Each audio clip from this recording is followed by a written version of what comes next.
give you a great breakthrough experience. Thank you so much for joining us in today's session. We are proud to feature our young researchers of Fairview International School who are courageously stepping forward to share their research. Today's sharing is on Music 101. Please join me to welcome our presenters, Ms. Lim Kaljin and Jenny.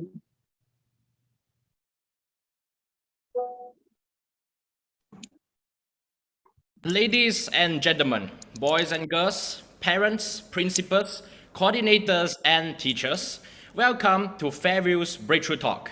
My name is Lim Kaljin, a student from Fairview International School, Subang Jaya campus. My current music qualifications are that I have an ABRSM Piano Grade 5 certificate and an ABRSM Music Theory Grade 5 certificate.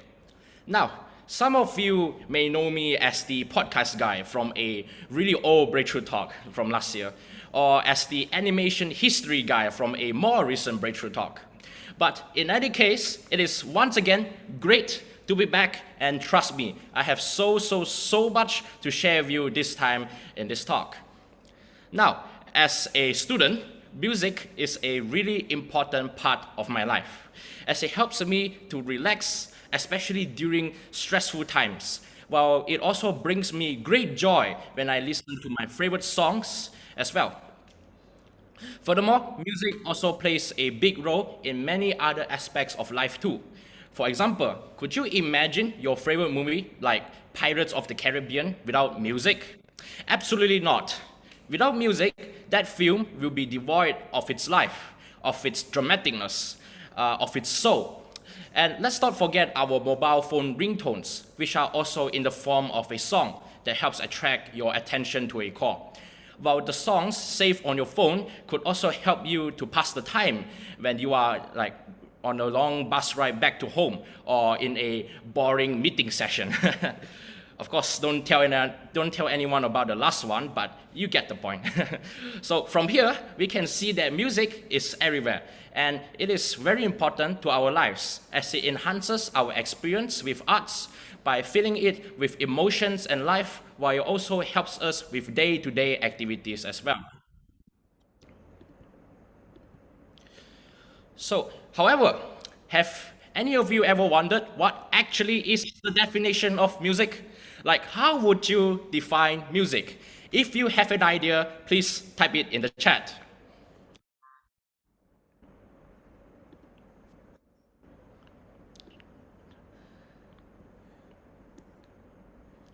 Anyone? Any idea of like how would you define music?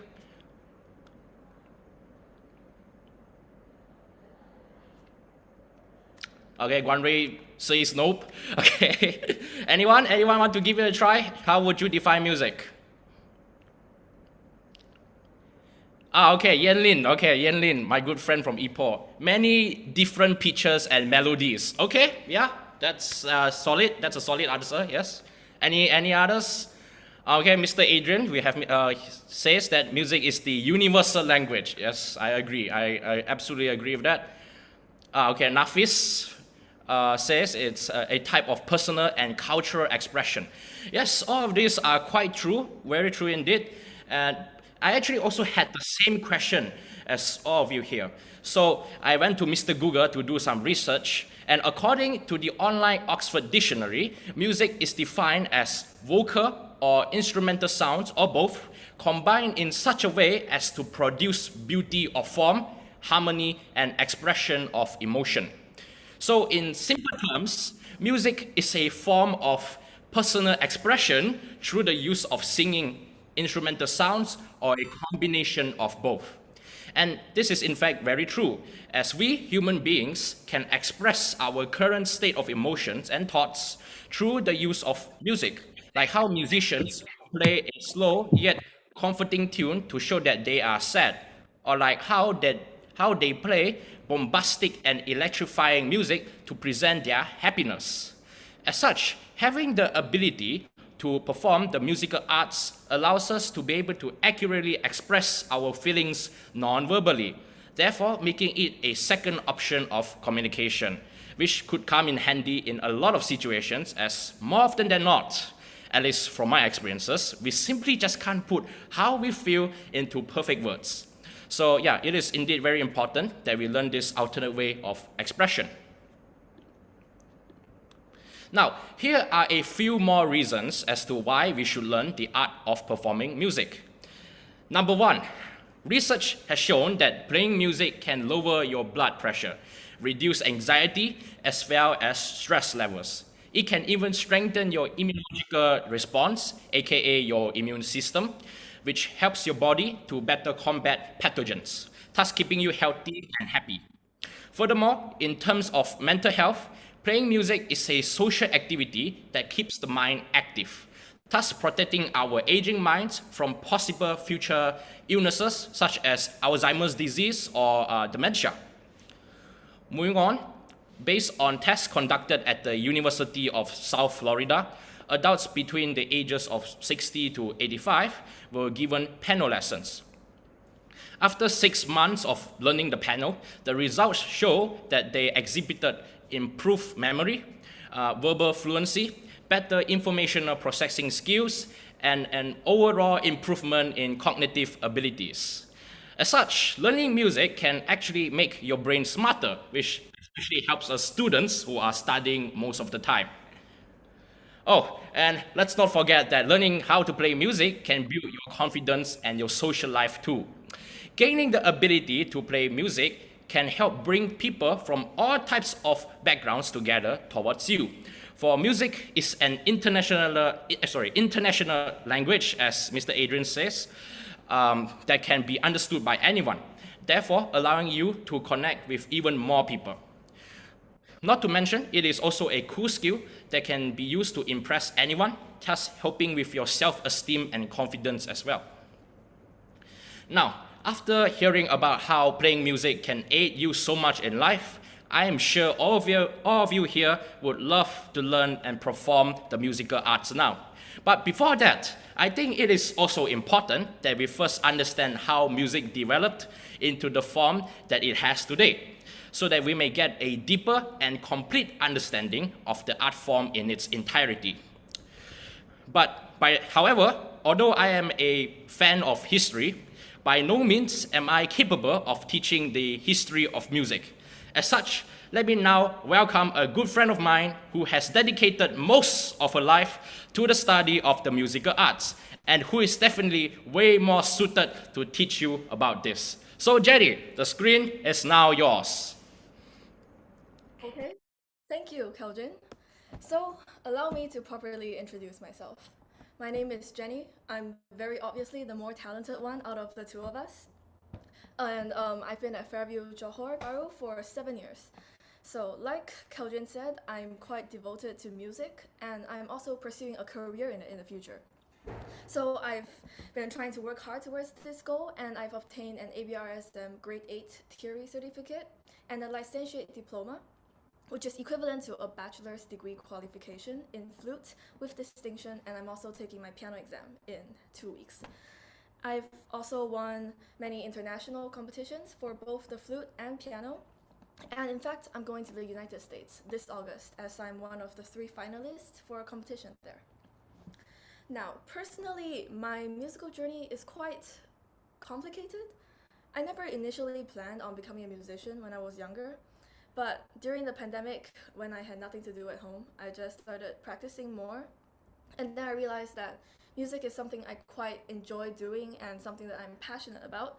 And although it's true that there are lots of rules and things to memorize, like Italian, French, and German terms, but when you get used to it and start seeing the layers behind each piece, you'll really be drawn to it, which is the case of me. Right, so now let's move on to music history. Although seemingly unrelated to a piece, learning music history is actually very important. I guess you can say it's kind of like understanding the context behind the piece, why the piece was written like that, kind of like an introduction. So let's get into it quickly. Are you ready, guys? If you are, please give me a thumbs up. Yeah, Henry. All right, thank you. Let's go. Now, in music, there are four main periods, which are the Baroque, Classical, Romantic, and the Contemporary periods. Each period has their own contrasting styles affected by the time period they were in and the instruments used at that time. But because this is Music 101, I'll also briefly touch on three periods that occurred before the four main periods. So without further ado, let's go. The first instance of music in recorded history is from the Stone Age of humanity that lasted from 250,000 to 10,000 years ago. Evidence for this lies in the fact that the oldest instrument ever found was a Stone Age era flute made from the cave bear femur bone. Also, the earliest known fragment of a musical notation was found on a 4,000-year-old Sumerian clay tablet, where it detailed fragmented instructions and tunings for a hymn that honored the ruler of Lipit Ishtar, who was the fifth king of the Sumerian dynasty of Isin. But it should also be noted that the oldest surviving complete musical composition is the 1st century CE Greek song that is known as the Seculos Epitaph. The song was engraved on an ancient marble column as shown on the right side of the slide, and it was used to mark a woman's gravesite in modern-day Turkey. Next, we move on to medieval music, or early music. This took place from the year 500 to the 1400s, and this is when music started to take a form. Back then, religion played a big role in music, as churches were the only places for public music performances. And during this time, mainly only percussion and wind instruments were introduced, such as bone flutes, drums, etc. Then we move to the Renaissance period, which took place from the 1400s to the 1600s. During this time, harpsichords began to make their first appearances, choral music is becoming more popular, and string instruments, such as the lute, were slowly invented. And finally, we move on to the Baroque period. Now, I believe you've heard of Vivaldi, the Four Seasons by Vivaldi. The most famous movement is the season we call spring.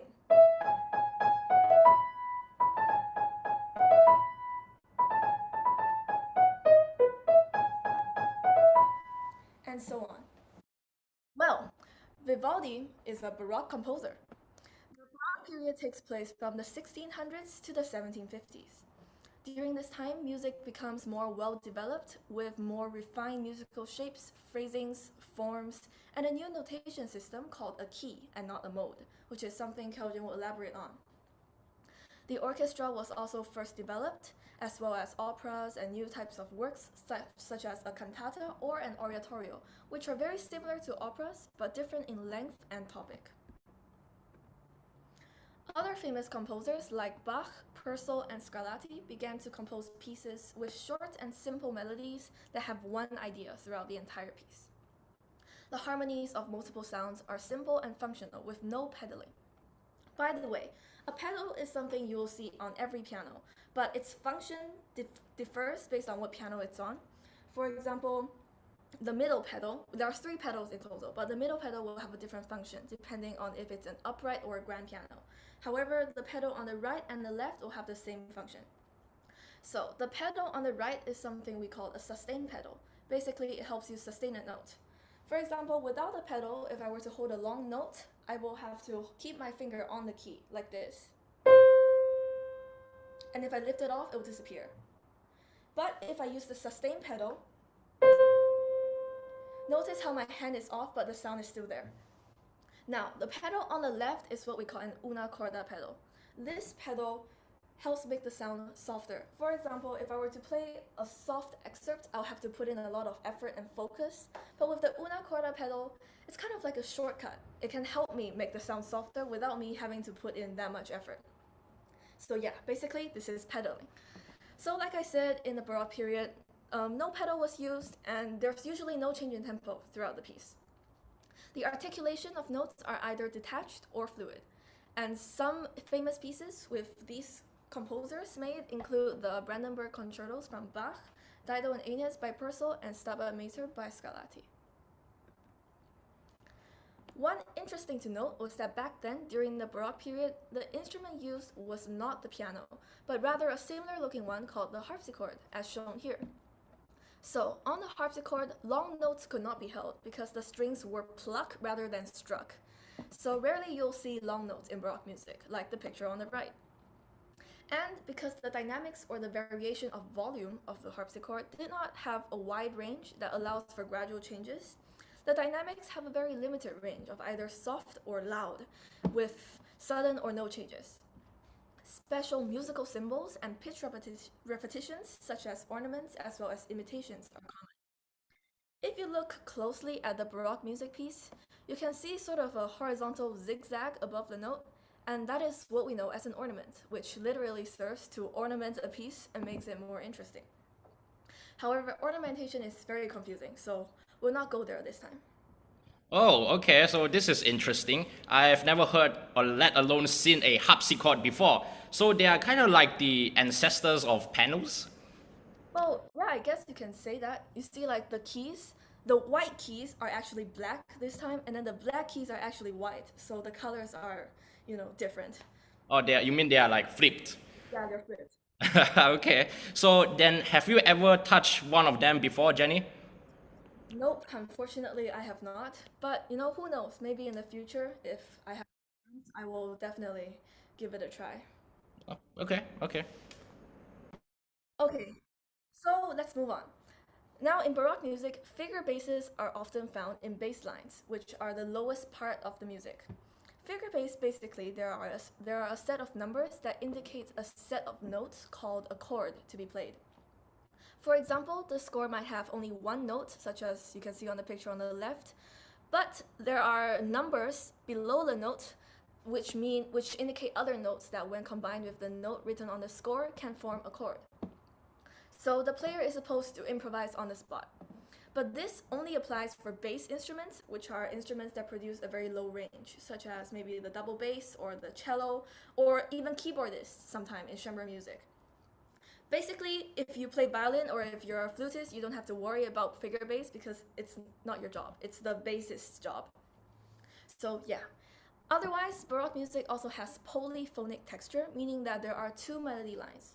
For example, in one of Bach's concertos, the right hand plays a melody, but the left hand also has a melody.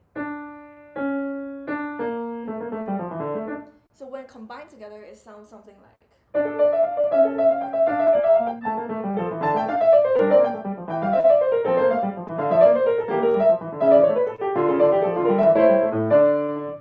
Yes, and now we move on to the next period. So the next period is the classical period. One of the most famous pieces, I think, in all of classical music, Alla Turca, Turkish March.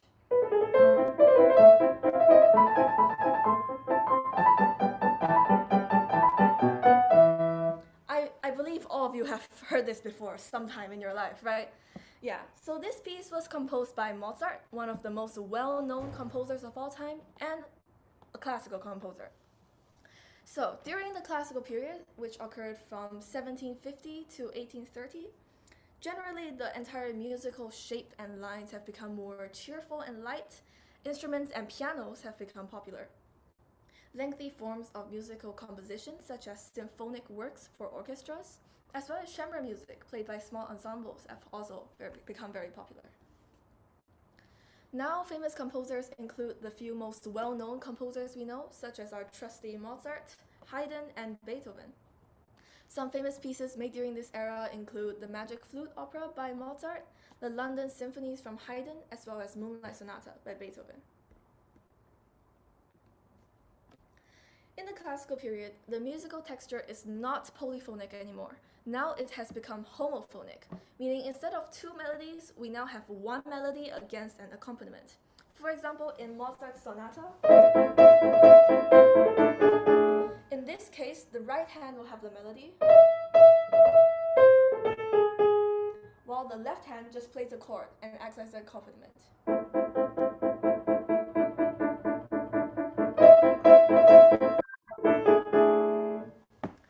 Yes. So now the melodies and harmonies of sounds are short and simple, but there's usually more than one idea. And this can be linked to sonatas. Basically, when somebody composes a sonata, there needs to be the following: an exposition, a development, and a recapitulation. The exposition introduces the initial idea or the theme. The development develops the idea and usually introduces a second idea, and then it links back to the first idea through the recapitulation. Now, little pedal should be used with strict tempo.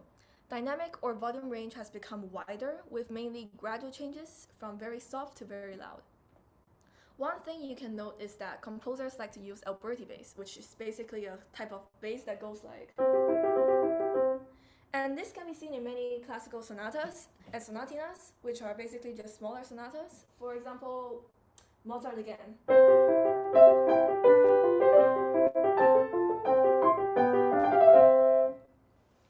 Yes, okay, let's move on. Now, we're going into the Romantic period, which is from 1830 to 1900s. So during this time, ballet has become popularized, and the few most famous operas we know today were mostly composed in this era. As the name suggests, the Romantic period is one of the most lyrical and melodic. Instead of following strictly to the rules of the Baroque and Classical periods, composers began to experiment with the use of panels and wider ranges of dynamics. Some famous works were inspired by art or poetry. So when I talk about the Romantic period, our first thought goes to Chopin and his nocturnes. You know, this is the most famous one.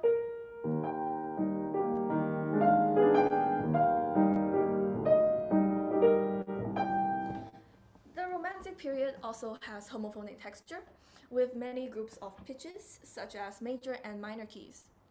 Its melody lines are expressive and includes rich and complex harmonies. In a piece, there's either no, little, or plenty of pedal. Tempo has also become freer now with new musical terms like rubato, which basically means to stretch the rhythm, ritardando, which means to gradually slow down, and accelerando, which is gradually speed up.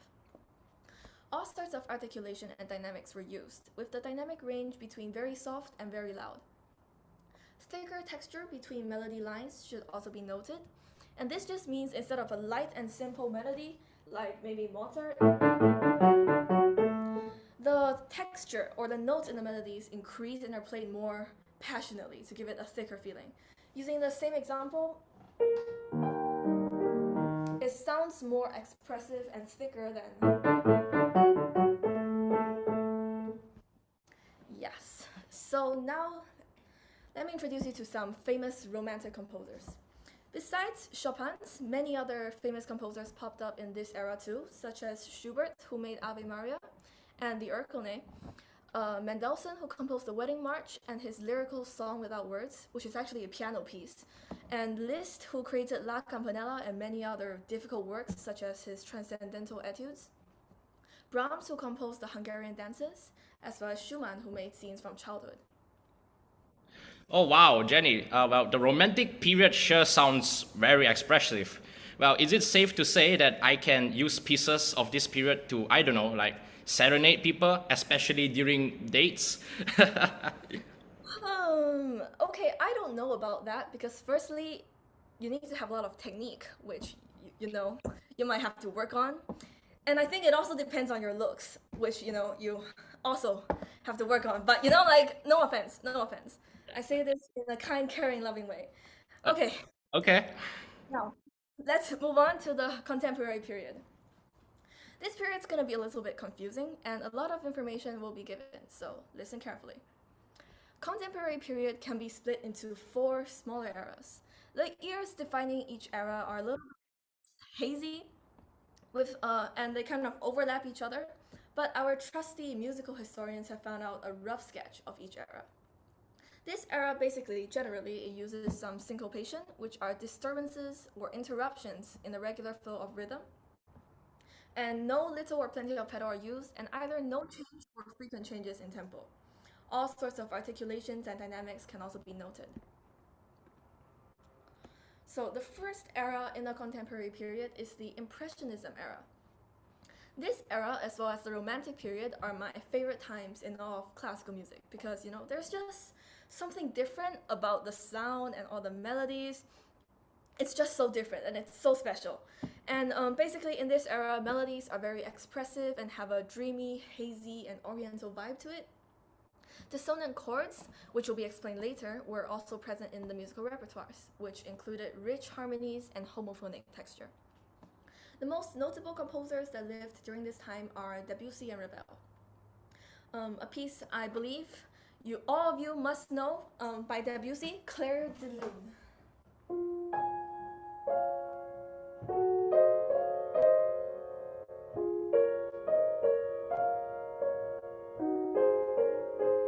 So like it already sounds so different compared to the periods before it. Now we move on to the Neoclassicism era. This era used both poly and homophonic textures with rich, complex harmonies that includes dissonance, which is when two notes or chords don't go well together. For example, a harmonious chord would be something like, but a dissonant one would be more like, basically it sounds uncomfortable, it sounds wrong, so pretty obvious difference. Now, melodies are folk-like and tuneful, and famous composers are Bartók, who made the Romanian folk dances, Shostakovich, who composed Waltz No. 2, as well as Khachaturian. Maybe you haven't heard the name of Khachaturian, but maybe you've heard of this saber dance.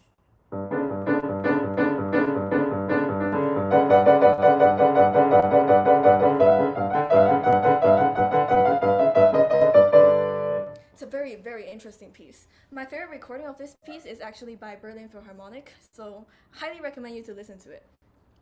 Oh wow, okay, folk music. I sure love those. They bring me back to the, what do you call that, the good old days of mine, reminding me of the time I spent with my grandparents.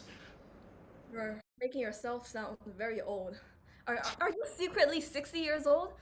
But okay, I mean, understandable. Like neoclassicism music does bring back many fond memories. Okay, moving on. The third era is serialism, with both poly and homophonic texture that sounds rather uncomfortable, very rhythmic and dissonant. Melodies are rather discord, and famous composers include Schoenberg, with one of his famous works being A Survivor from Warsaw. And another notable composer is Stravinsky, who composed, the Firebird Suite and Rite of Spring, which is a very interesting and phenomenal piece. Stravinsky is a very phenomenal and interesting composer generally. His music is unpredictable. Like one moment it will be a very soothing melody, the next, boom, canon. I'm not kidding. You should listen to Rite of Spring. But generally the opening melody goes like.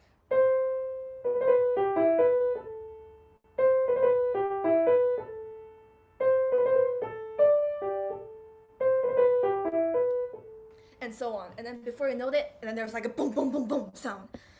That's Stravinsky for you. Okay, and now we move on to the last era, the jazz and blues era. This era has homophonic texture and diminished blues jazz chords for the harmony.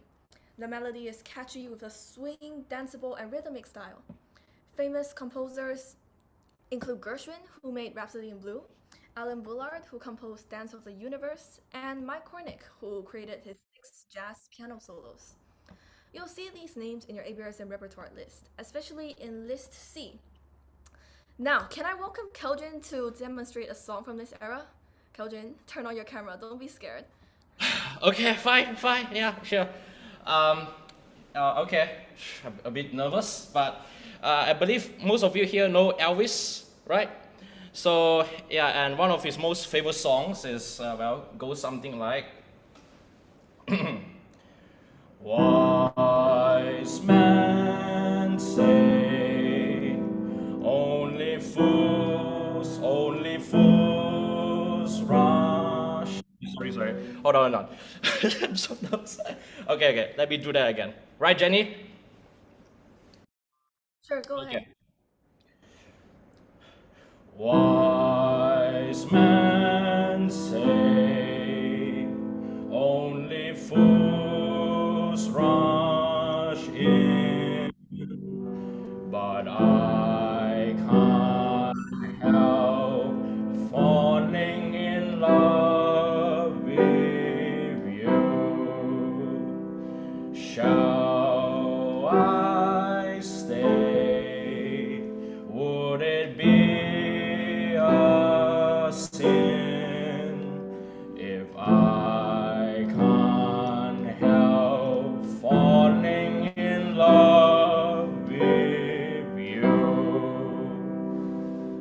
All right, yeah, back to you, Jenny.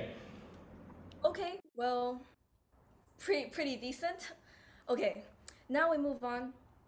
And obviously, let's move on to modern music. From the 2000s to the present, we call it modern music. I'm sure sometime in the future we'll probably have a more fancy name to refer to this period. But since this batch of musicians are still alive, we'll just call it modern music. So an example of modern music could be your song by Elton John. So Keljin, your work's not done. Come down. Yes, of course.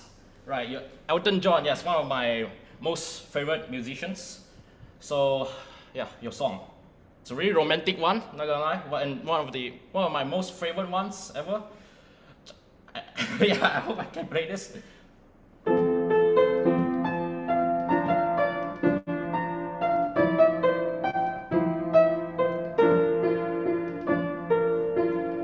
It's a little bit funny, this feeling inside. I'm not one of those who can easily hide. I don't have much money, but boy, if I did, I buy a big house where we both could live. Yeah, that's about your song. Okay, that was great. All right, thank you. Really, like genuinely, that was great. Okay, Yeah, thank you. now let's move on.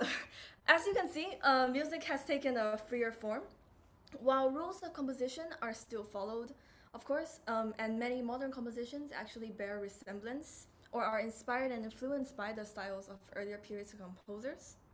More lifelike sounds, such as car horns, birds, etc., are integrated into the music to make it more real.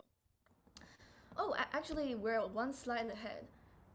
But anyways, from the pictures you can see just now, there are all pictures of pop music rather than classical music. That's totally fine too, because there are many forms of music, and as musicians, we should respect all forms. Although classical musicians like myself do joke that we are the superior music gang, we are, but that's beside the point. Anyways, from the 1900s, pop singers have become, gradually increasing in popularity, but even more so in recent years. Singers and bands have become so popular that classical music is actually becoming forgotten. So, my dear audience, please never ever forget music, okay? Don't forget classical music, because all these pop music and whatnot have their roots in classical music. So I guess we can say that, we classical musicians are the founding fathers and mothers of pop music too. Alright, so after learning about all these periods, may I know which one is your favorite? You may type your answer in the chat.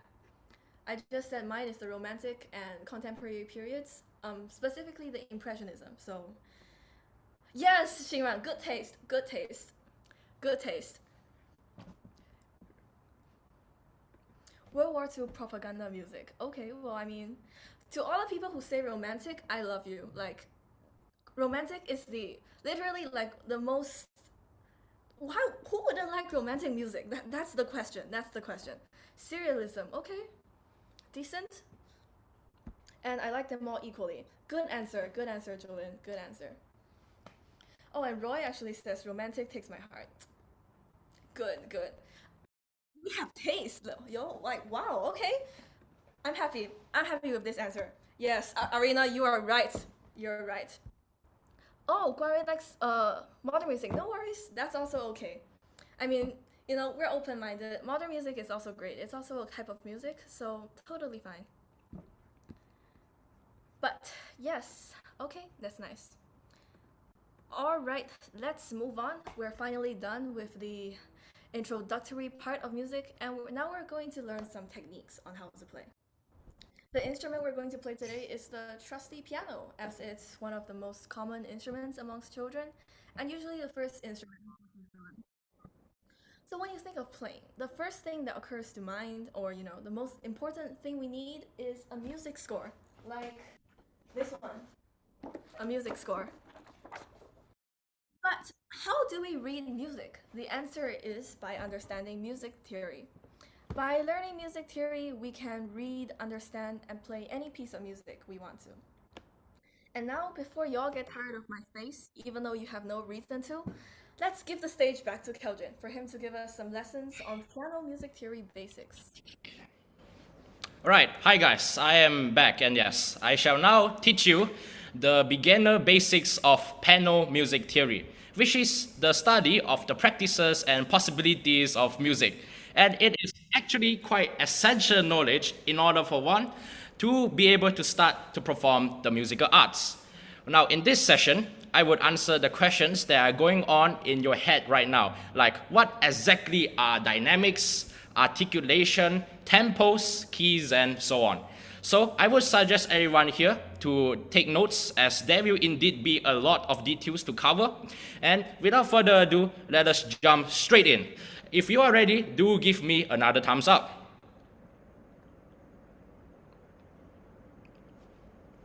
Right, is everyone okay? Okay, yeah, let's go. Now, first off, I believe most of you here have at least seen a music score or a piano sheet music, where they contain many different types of symbols on the lines. Those symbols are what we call note symbols, or in short, notes, which are representations of a musical sound. And each type of note symbol actually lasts for a different amount of time when played, or what we refer to as time values. While they also have different names, or what we refer to as time names, as shown above. It should also be noted that each type of note symbol will have a rest symbol, where they indicate different intervals of silence for a certain amount of time. Now, starting from the top, the first type of note symbol that we have has the time name of a semibrief, which is also known as a whole note. It has a time value of 4, meaning that it will last for 4 beats when played, something like 2, 3, 4, okay? So yeah, it will last for 4 beats when played, and the note symbol looks like a donut. Oh, and its rest symbol looks like a upside down top hat, and it indicates 4 beats worth of silence in a music piece. Below the semibrief will be the note symbol of minim, or as some call it, a half note, which lasts for 2 beats when played and is represented as a donut that has a vertical stem attached to it, while its rest symbol is a top hat that indicates 2 beats worth of silence. Then we have a crotchet note symbol, aka a quarter note, which lasts for 1 beat when played. And this note symbol looks like a dot with a vertical stem attached on it. Its rest symbol looks like a letter C that has a thunderbolt on it, and it indicates 1 beat worth of silence. Lastly, we have the note symbol of quaver, aka a eighth note, and it lasts for half a beat when played, while its note symbol looks like a crotchet, but with a hanging flag attached to its stem. Its rest symbol looks like a fishing rod, as I would describe it, that has been positioned vertically upright, and it indicates half a beat of silence. So these are the time names, time values, rest symbols, and appearances of the note symbols. So since a minim is worth 2 beats, we may therefore also say 2 minims are equivalent to 4 beats, or 1 semibrief. And since 1 quaver is worth half a beat, then 2 quavers will be worth 1 beat, or 1 crotchet. So now that we have established this, we may therefore also say that 4 crotchets, or basically 8 quavers, is equivalent to 1 semibrief, as shown on the left side of the slide. Do keep this knowledge in mind, as it will come in handy later. While it also shows that music is not just about playing an instrument or singing, but it involves a lot of mathematics as well. Something that my friend here is decent at lah, I would say. At least she can do plus and minus. Excuse me? Okay, fine, okay, sure, all right. Okay, well, as additional knowledge, musicians will usually connect the stem of quaver notes together when they are side by side, forming what is known as beam quavers, as shown on the right side of the slide. Also, from here on, I will be referring to note symbols simply as notes for simplicity. Now that we have established what the different notes mean and what their time values and rest are, let's learn how to write them on staves, which are the horizontal lines that we always see on piano sheet music, where composers will use them to write their notes from left to right. This is important as it contributes to your understanding of notes and note reading. But before that, we must learn the parts of a stave. So, as we can see from the image, a stave is separated into bars by bar lines, which are the vertical lines in the staves. On the very right of the stave are two vertical lines placed closely to each other. This is a double bar line, and it represents the end of a musical composition, or you can think of it as the very final full stop of a novel. Now, it should be noted that staves are very useful when writing notes, as they can help you to organize notes and set the pitch of each note, which allows you to be able to determine which piano key you should press. Usually, we will write the notes inside the staves to make it easier for note reading. For example, some notes will intersect the horizontal lines of the staves, which gives us line notes. Next slide, please. Yeah, there you go, which gives us, no, the slide before, it should be the slide before. But basically, when the notes are in between two lines, then they are called line notes. And, sorry, when they are called space notes. When the notes are in between two lines, then they are called space notes. And when the note is intersecting a line, there you go. When the note is intersecting a line, then it is called line notes. All right, next slide, please. Now, here is a common question that is asked by many. How do I know the position of the stems for notes such as crotchet and minim? Well, it is quite simple. Each stave has 5 horizontal lines, with the third one being the middle line. If a crotchet or minim note is below the middle line, the stem should face upwards and be placed on the right side. And if a crotchet or minim note is above the middle line, then the stem should face downwards and be placed on the left side. If a crotchet or minim note is on the middle line itself, then you can point the stem upwards or downwards. It does not matter. However, for beam quavers, it will be a different story. When there are multiple beam quavers, then you will have to see where most of the quaver notes' heads are. If most of the heads are below the middle line, then the stem of the beam notes must face upwards, and if most of the heads are above the middle line, then the stem of the beam notes must face downwards. In the event where a majority can't be decided, then the position of the quaver head that is furthest from the middle line shall dictate the direction of the beam stems as shown in the slides. These are the rules of note writing, and it is very important knowledge as these rules help to ensure that a music piece looks organized and readable. Oh, and there are ways on how you should write the rest on the staves too.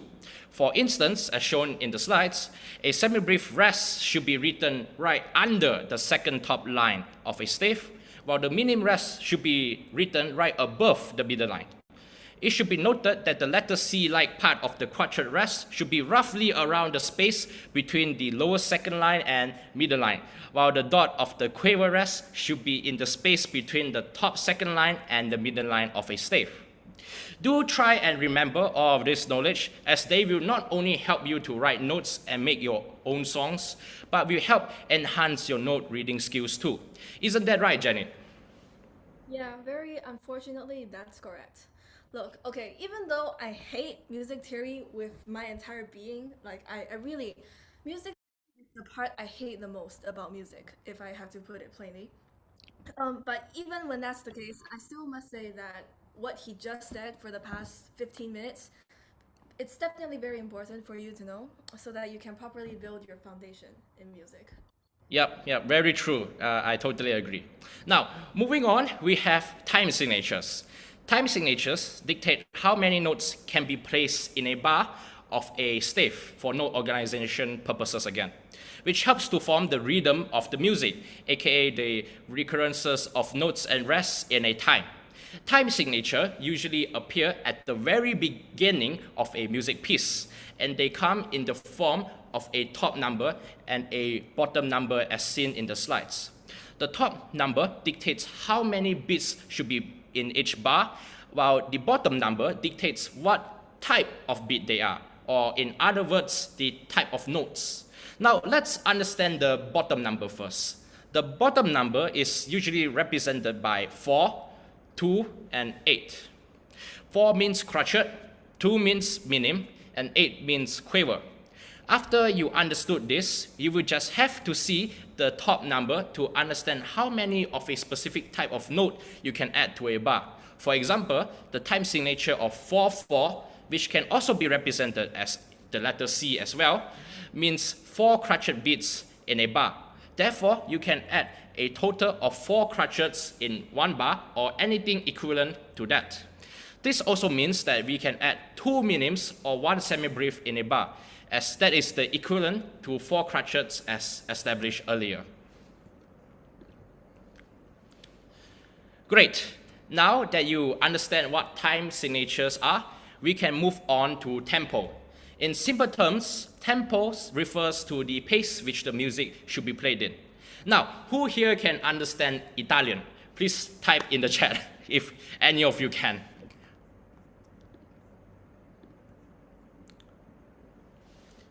Uzziah says depends, okay.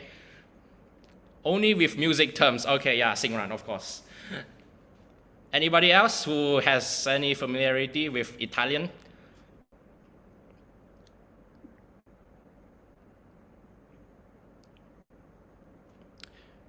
Okay, Riku says, Riku asks music terminologies. Yeah, so basically, most of the music terminologies are in Italian. Some of them are in German and French as well, but a lot of them are in Italian. Okay, and it is indeed a common sight, and it is something that we must try and memorize. You see, the tempo of a musical piece is usually indicated by a tempo marking at the start of the music score, and it is usually represented by Italian terms as shown in the table on the right. Some common tempo markings include adagio, which means slow with expression. Jenny, would you like to demonstrate using a C major?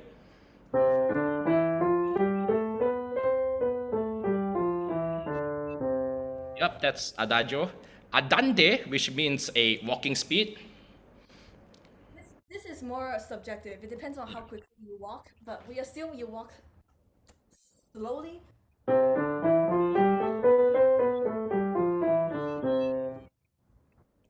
All right, and lastly, we have allegro, which means fast. Yeah, that's it. So in the table, we can see that those terms could be represented by BPM as well, which stands for number of beats or notes per minute. So sometimes, instead of placing an Italian tempo marking, the composer may choose to represent the tempo by writing, let's say, 50 crotchet beats per minute on top of the score. And as such, you should be playing the music in that pace. Now, carrying on, we have letter names. So the image that I am showing you right now is a representation of piano keys, all right? Piano keys. Now, ignore the black keys for now, and let us focus on the white keys. Each piano key can be represented by a set of letters that follow in the sequence of C, D, E, F, G, A, and B, and then you repeat. So as you can see, at the very left of the white keys, you start off with a C, okay? C would C, okay, and then you move on to a D, E, F, and then G, A, B, and then you start again with a C, and then the entire set repeats again, just like that. So now, to properly identify which letter belongs to which white key, we usually establish something called a middle C, and it is literally the key that is at the middle of the piano keyboard, hence the name. So this special white key, which is this one, okay, will always be designated with the letter C. And from there, you can count to the left or right to determine the other letter names for the white keys. Now that you know which white key has which letter name, we can now move on to clefs.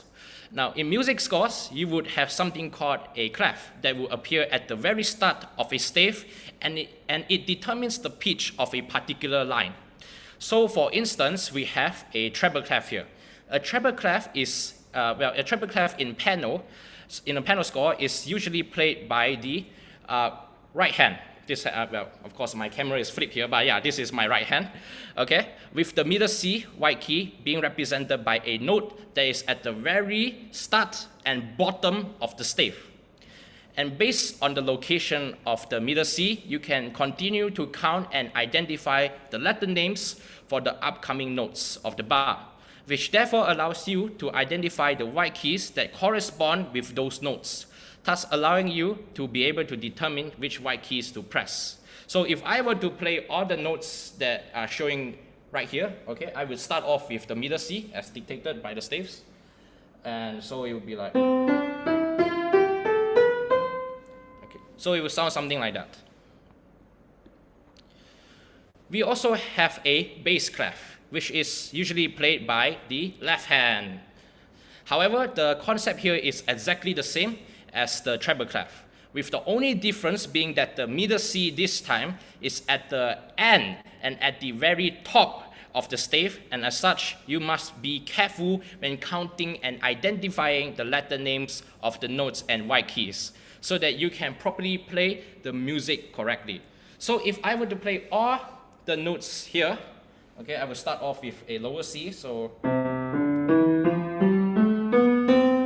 right, and in the end, I will end it off with the middle C as dictated by the staves.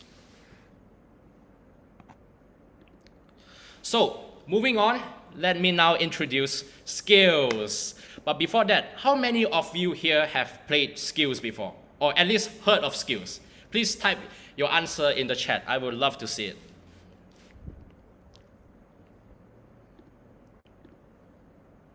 Okay, yes. Violin was tiring. Riku says yes. Singran says yes, of course. Nafis says yes. Yep. Arinda, okay, yes. Chloe, oh yeah, yes. Miranda says yes. Denise says yes. Yep, pretty much. Oh wow, even Mr. Inder, our IT guy, says yes. Okay. Yeah. So skills. Okay, great. So most of you here know what skills are. So, oh yeah, how about you, Jenny? Have you played skills before? Is that even a question? But yes, I can play. I can play any scale you want. Yeah, like C, D, E, F, G, A, B, C sharp, F sharp majors, and then minor scales. There's A minor, B minor, C minor. The list goes on. So, yeah. Oh, okay, wow, that is very impressive. I feel very humbled now. Well, for those who are new here in music, scales are a set of notes ordered by fundamental frequency or pitch.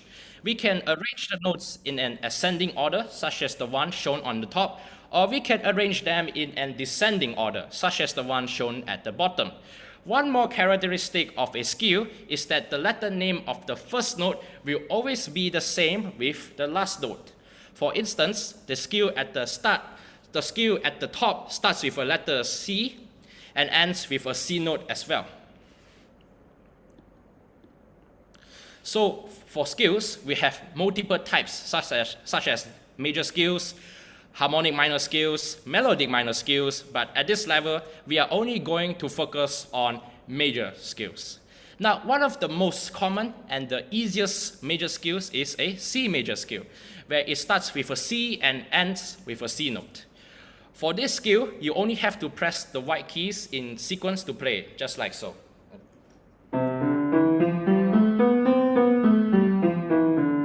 Okay, so all we have to do is just press the white keys in sequence and that's it. However, we also have a G major scale, where it starts and ends with a G note. And for this scale, you would have something called a key signature. A key signature is written beside the clef, and at this level, it basically tells you which black key to press.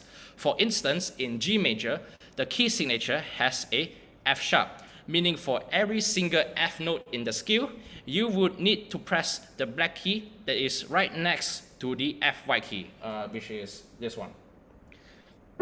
Sorry.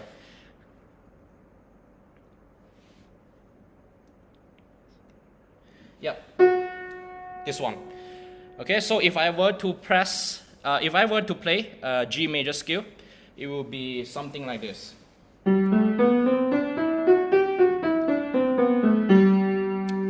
Okay, so notice how I have to press this black key because it has a key signature.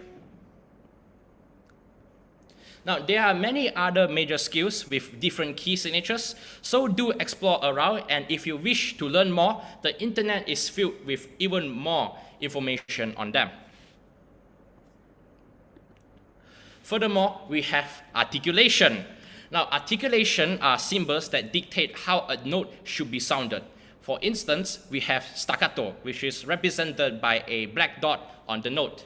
When you see this, do make sure to play the notes in a detached manner, where you can hear each note clearly. So something like, okay, so this is what we call a staccato.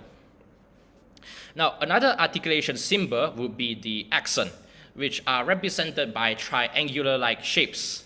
If you see this, it means that the notes should be played with emphasis, where you put more stress on the key and play it with more power. I put more stress, okay, I play the key with more strength. Emphasis, emphasize the key. Next, we have fermata by a curve and a dot. This symbol indicates that you should press and pause on the note before continuing to the next one. So, okay, I press and pause on it, and then move on to the next one, as such. Next, we have ties and slurs. Ties are represented by curved lines joining two notes of the same letter name as shown above. And when performing a tie, you only play and hold the first note to create a smooth sound. So let's say my tie here is, okay, here is, you have a tie for the F note. So although there are two F notes showing, since this is a tie, I just need to play the first one. Create a smooth sound and then continue to the next one. Then we also have slurs, which are represented by a curved line joining two notes with different letter names. When performing slurs, you do have to play all the notes written. However, make sure you do them smoothly without making the notes sound disconnected from each other. So here we have a D note and a A note. So I have to make sure, when playing a slur, I have to make sure that the notes do not sound detached from each other, and I have to make sure the sound also sounds smooth. So if you hear clearly, my notes are never detached, they are connected to each other, if you will. Yeah, so that's how you play a slur. Carrying forward, we have dynamics. All right, before I say anything, may I know what the audience in the chat?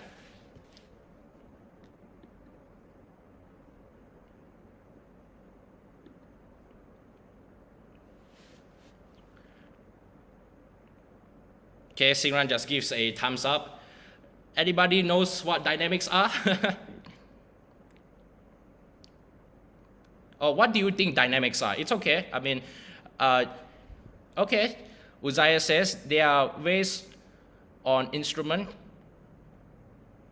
Okay, so Uzziah says they control how loud an instrument is played. Right, so that is very true. So dynamics refer to the volume which the notes should be played. As you can see in the table, we have many types of dynamics, and they are represented by Italian terms again. Some common dynamics include piano, which is represented by the P symbol. Where you see it, it means you should play the rest of the upcoming notes in a soft manner with low volume. Another common one would be forte, which is represented by the F symbol. This indicates that you should play the notes loudly with high volume. Furthermore, you may occasionally see a crescendo or a decrescendo underneath the bars, and they are represented by the symbols shown on the right. A crescendo means that the volume of the music should gradually increase from soft to loud, while decrescendo is the exact opposite, where the volume goes from loud to soft. Dynamics add additional flavor to music, and they basically make the entire piece much more interesting. So never ever ignore them. And all right, that will indeed be the end of my theory explanations.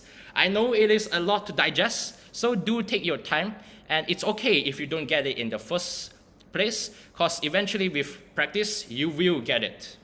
In any case, I hope that session was helpful, and I shall now pass the mic back to Jenny. Guess who's back again? Your most reliable source of piano knowledge. Just kidding. But you know, I'm a very dedicated pianist. In fact, I almost made my piano debut in Carnegie Hall, which is one of the most prestigious halls in the world.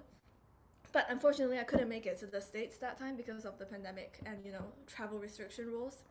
But anyways, my point is that when it comes to piano playing, I'm reliable.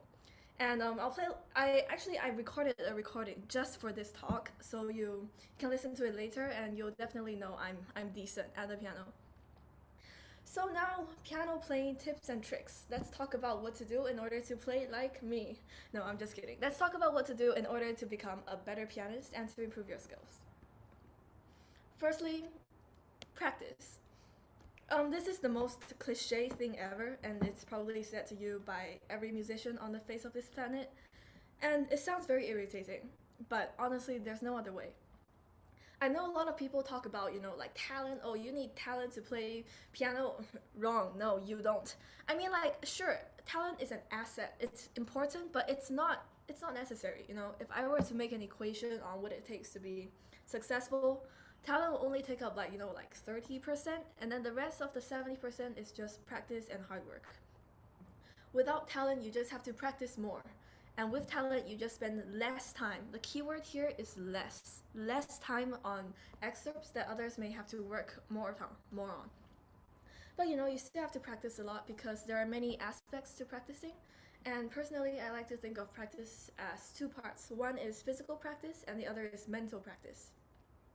Physical practice is quite self-explanatory, you know, like practice playing.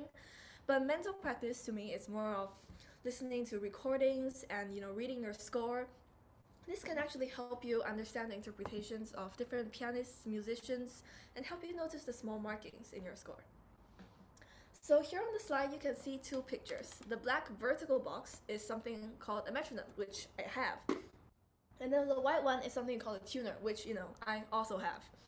So tuners basically tell you if the instruments are producing accurate sounds and are only used for instrumentalists that rely on the player to be in tune. For example, you know, flutists, violinists, string instruments, basically any other instrument except for percussion instruments like the piano.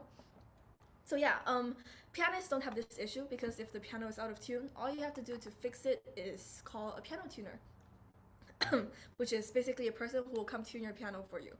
But yeah, now let's talk about the metronome. The metronome is very, very important because it helps all musicians to keep in time or, you know, keep in tempo. This is especially important for soloists who have to work with their instrumental accompanist or with an orchestra. So, you know, very important. My piano and flute teachers both say that sometimes this metronome is more helpful than a teacher. So, you know, always practice with a metronome. Now, usually, what is the metronome used for aside from, you know, being in time? It's also used for evenness. Evenness is basically, you know, the ability to play notes evenly. So, you know, to get even fingers, I would suggest you to change the rhythm of a piece. For example, in one of Chopin's etudes, the right hand is supposed to be played evenly. But how can you make it even? You can change the rhythm. For example, instead of playing it evenly, I change the rhythm a little bit.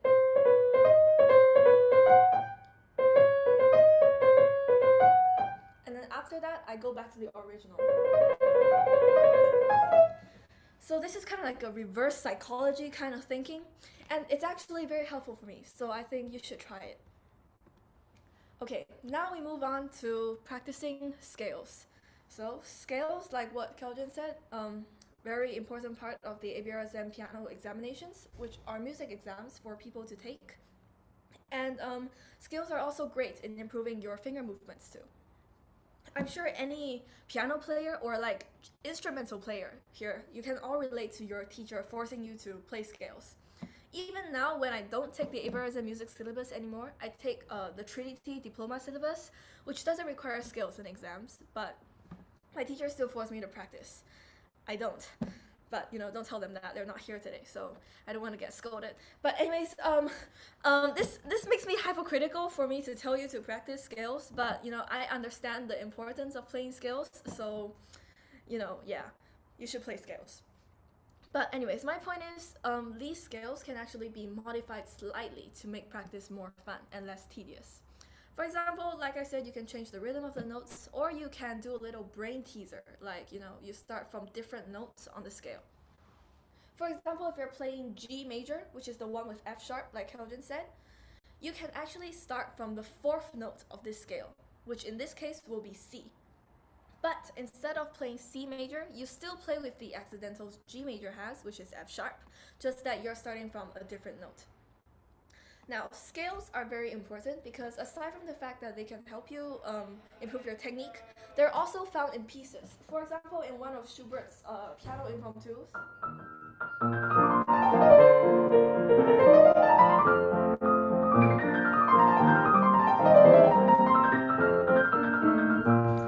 and so on.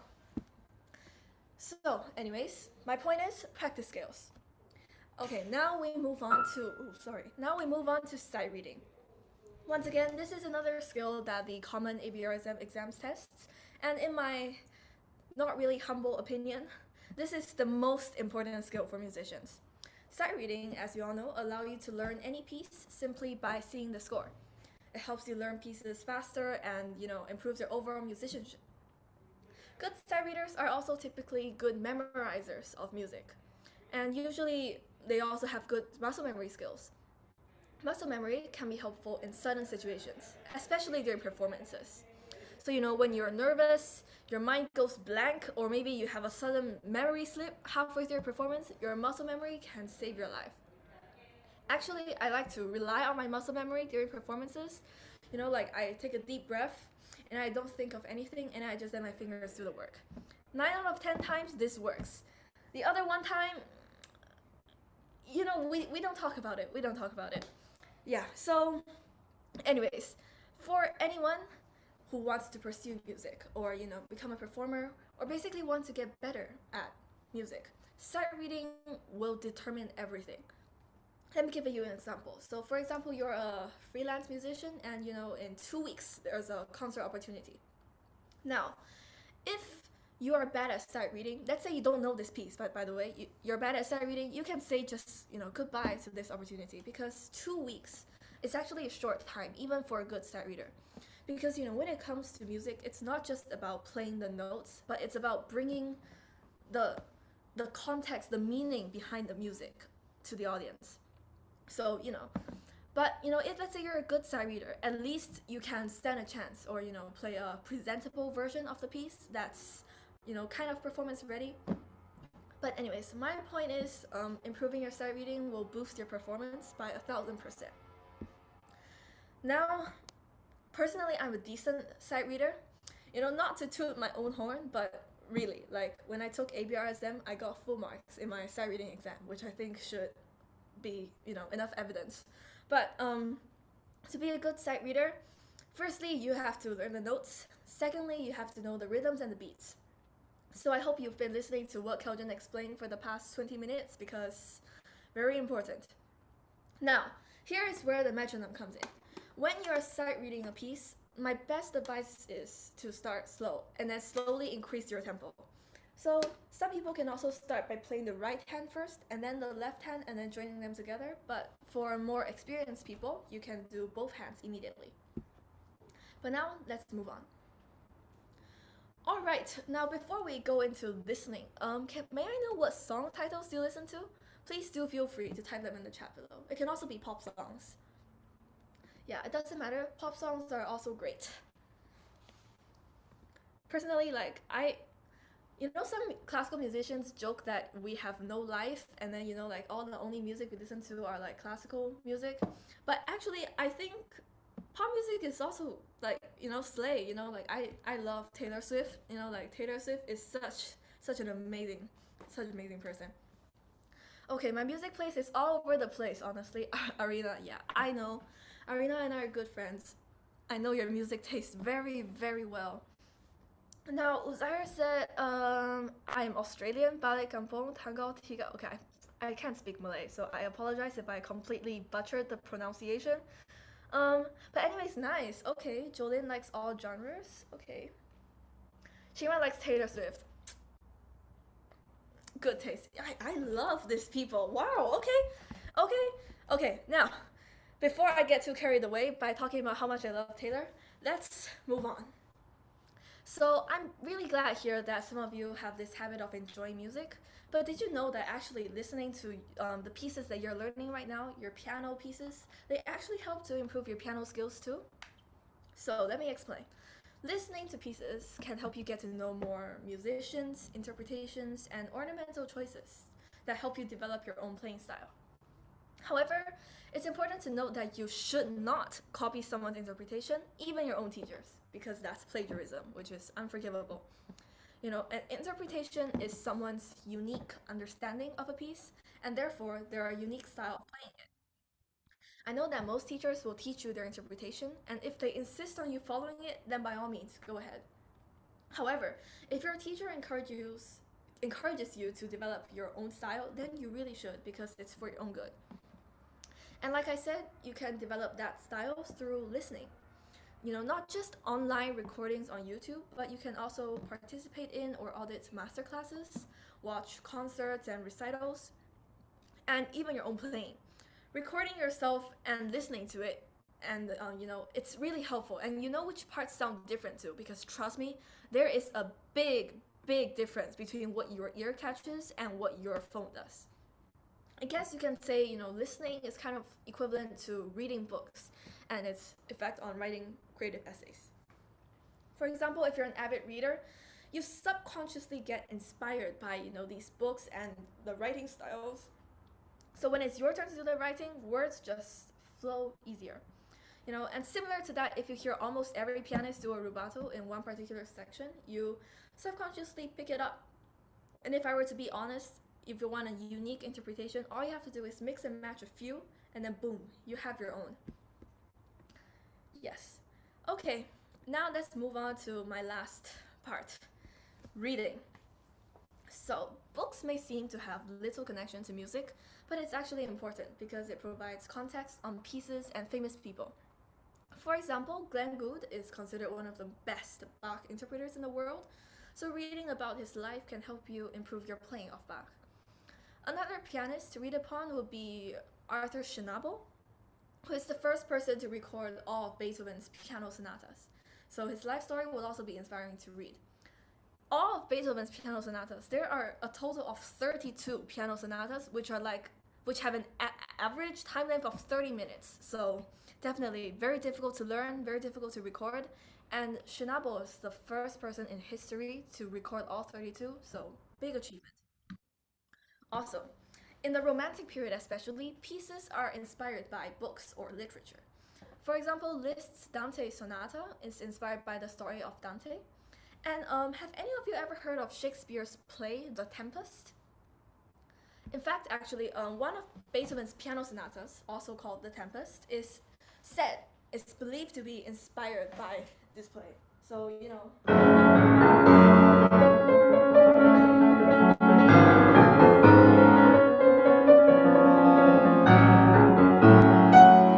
and so on. Okay, Now, also for pieces dedicated to people, reading about the person the piece is dedicated to is also good. For example, Beethoven's Waldstein Sonata is dedicated to a guy called Waldstein. You know, it goes like.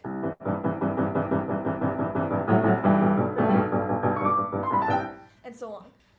So, now we're done with my speaking part, and now it's finally time for a full performance of my playing. So I recorded this at home because, due to some unforeseen audio issues with Zoom, it was better for me to put a recording instead of playing live. And now the piece I'm going to play is an etude, which basically means exercise.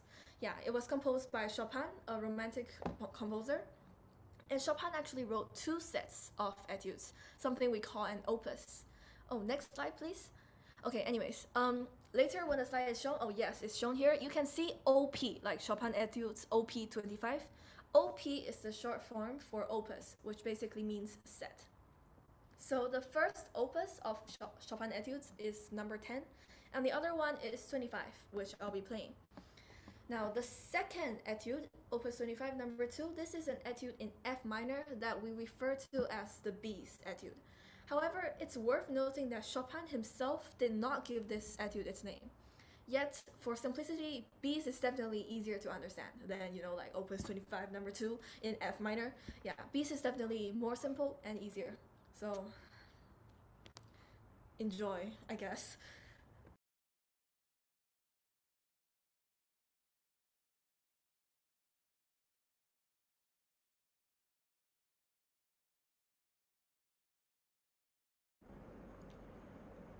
Sorry, Miss Sumi, could you share sound? I believe you forgot to share sound.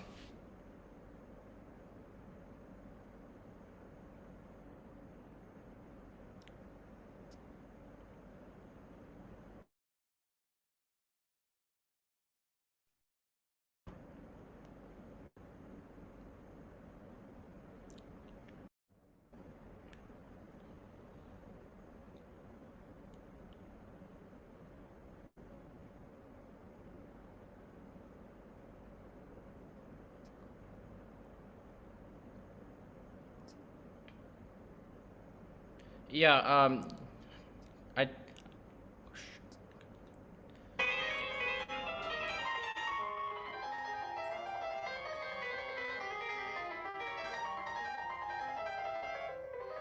Annie, let us try and see whether you can play live this time round. The audio sounds better. Oh, okay. Is it okay? I can try. I didn't practice this etude, but I can try. okay. This is where my muscle memory comes in. So let's see if it works. Muscle memory, y'all.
And yeah, that's Chopin's Etude in F minor, Opus 25, number 2.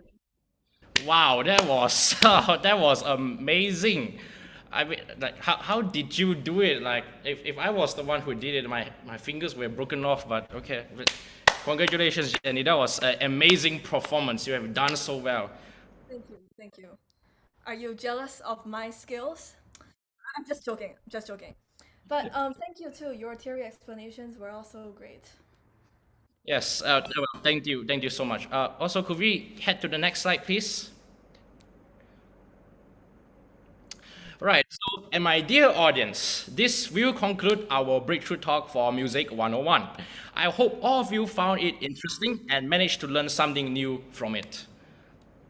Oh yeah, and don't forget to follow Jenny Zhao Chujian and Lim Keljin on Instagram because we're friendly and we are always open to talk about music. Not sure about Keljin, but I am because I'm the one who wrote this slide. Yeah, I would love to talk about music. So if you are bored, you want someone to talk to, come talk to me about music. All right, and with that being said, we will see you next time on Fairview Breakthrough Talk. Goodbye, everyone.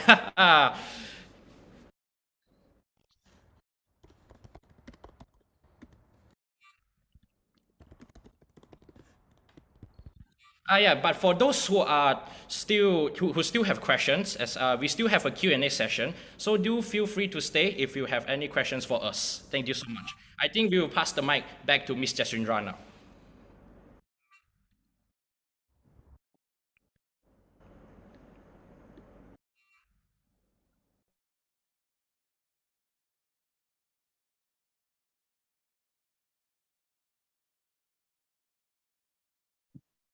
Great sharing, Kaljin and Jenny. That was truly an amazing, inspiring presentation. Dear audience, we would like now to invite you to post your questions in our chat box for our presenters to address in the upcoming Q&A session. We would like to open the floor to our audience for your questions.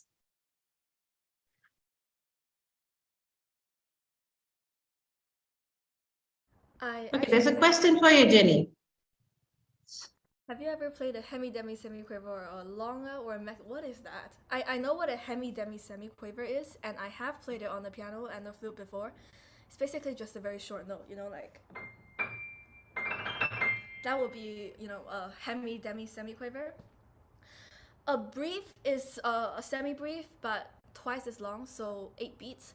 A longa and a maxima, I regret to say I have never heard of these two before. So yeah, I hope that answers your question. Actually, in the chat just now, somebody asked how long I spend daily practicing, but I think this person has already left. But anyways, I'll just answer it. Personally, I'm still a full-time student at school, so I can't spend a lot of time practicing. But I always try at least an hour a day. If I'm currently preparing for my diploma exam, so a lot more. I try to do 3-4 hours. But even when I don't have time, I try 1 hour. That's a minimum amount of time to practice. Yeah, that's all from me. All right. Thanks, Jenny. Any other questions, guys?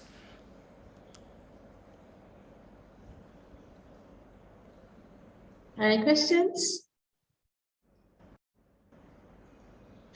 Okay, I must say, Kaljin and Jenny, what a talk. Both of you have shown true dedication in continuously developing your amazing talents independently to make your own free choices. You're truly living up to the IB learner profiles of being balanced and courageous.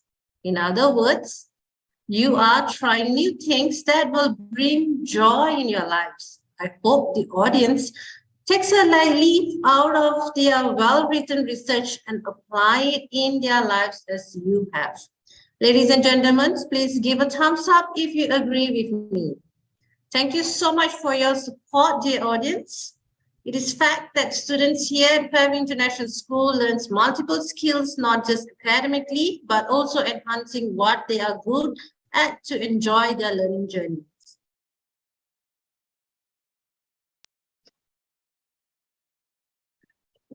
Please allow me to brief on some information about the organizer for today's talk. Fairview International School is the top IB school in Malaysia. The school has won multiple awards, including the International Award in Teaching and Learning. The 5 stars are a quality assurance title by the Malaysian government. Fairview is also one of the members of the Council of International Schools, CIS. Fairview International School is the only school in Malaysia to win a top global IB school 3 years in a row for the year 2020, 2021, and 2022. At Fairview, we believe our success is a result of our uniqueness through our IB pedagogies, our future-proof at FIS series of events, and the Everyone's a Musician program. Feel free to contact us through the different channels displayed on the screen, for we would love for you to be part of our Fairview community. Please like and leave comments in our Fairview International School Facebook page along with Kaljin and Jenny's poster. Thank you once again. See you in the next series.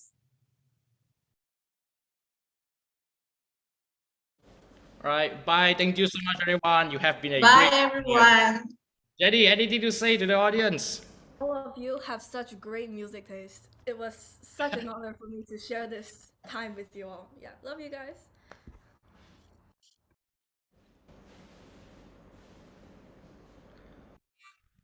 And Jolene, see you soon. Yeah, I'll definitely make it to the PD camp next time.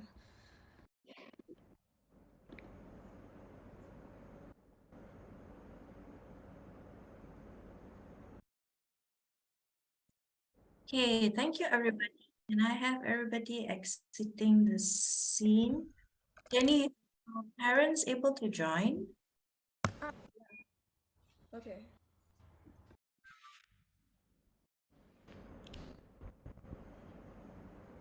Okay, I think that's it, right? That's all the. Okay, yeah. Well, Like, wait, before we say anything. Oh, yeah, okay, that's Jenny's mom. Okay, hold on, mommy. Like, mommy.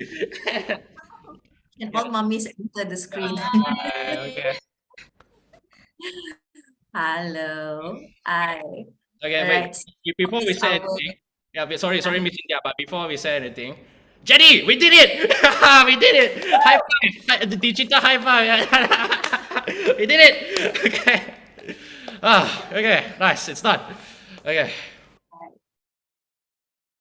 All right. So thank you everyone for staying back for our interview session with the participants of the Breakthrough Talk and their parents. So it's very nice to see our mummies and children sitting together in front of piano. It's a very sweet moment there. And Mr. Bod is on another line, I'm assuming. Okay. So Keldin is not new to the Breakthrough Talk. This would be his 3rd time in different genres.